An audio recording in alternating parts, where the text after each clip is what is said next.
J'interpelle la conscience nationale ce matin sur l'institutionnalisation de l'inertie au Cameroun. En novembre 2018, lorsqu'il prête serment devant l'Assemblée nationale à Yaoundé, Paul Biya annonce deux priorités de son septennat qui commençaient. D'une part, la résolution de la crise dans les régions du nord-ouest et du sud-ouest et la relance de la croissance. À ce jour, pour ce qui est de la relance de la croissance économique, notre économie maladivement extravertie n'a pas échappé aux effets dévastateurs de la crise à coronavirus et de la guerre en cours entre la Russie et l'Ukraine. Pour la crise dans les régions du nord-ouest et du sud-ouest, le dialogue national organisé en 2019, dans les formes biaisées que l'on sait, a dû attendre 1 an pour voir la création d'un comité de suivi de la mise en œuvre de ces recommandations. Le statut spécial adopté pour ces deux régions en crise est un véritable serpent de mer. Entre-temps, le conflit ne compte plus ses morts, à la fois côté civil comme chez les forces de défense et de sécurité.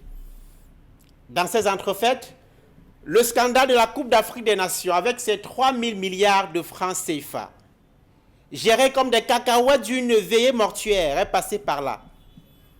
Cerise sur le gâteau, le chef de l'État lui-même a été amené à se dédire à Mondovision et de façon la plus cinglante sur la tenue de la Coupe d'Afrique des Nations 2019 au Cameroun, finalement retirée honteusement au pays des lions indomptables.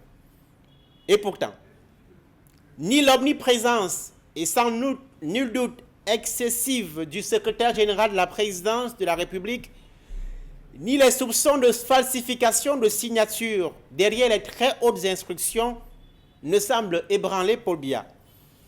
Lui qui a intégré dans les pratiques managériales du renouveau et de façon plutôt très officielle le règne de l'inertie.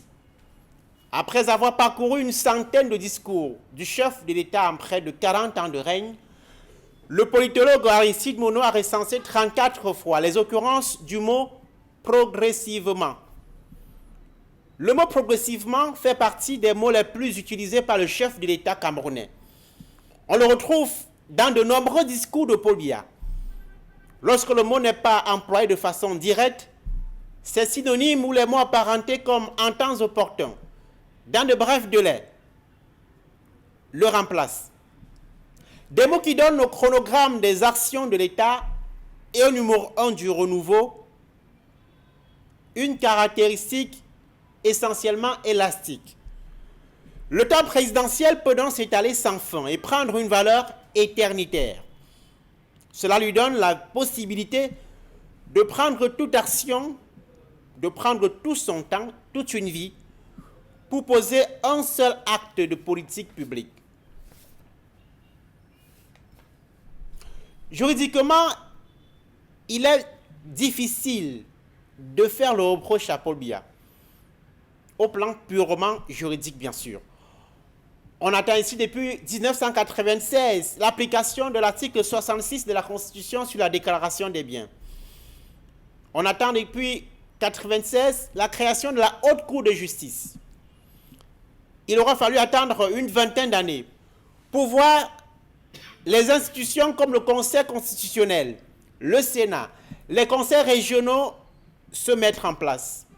D'ailleurs, pour certaines de ces structures, dont l'utilité est par ailleurs questionnable, c'est des situations de contraintes politiques qui ont amené le pouvoir à se bouger finalement. 20 ans d'attente au Cameroun, ce sont 5 mandats présidentiels aux États-Unis.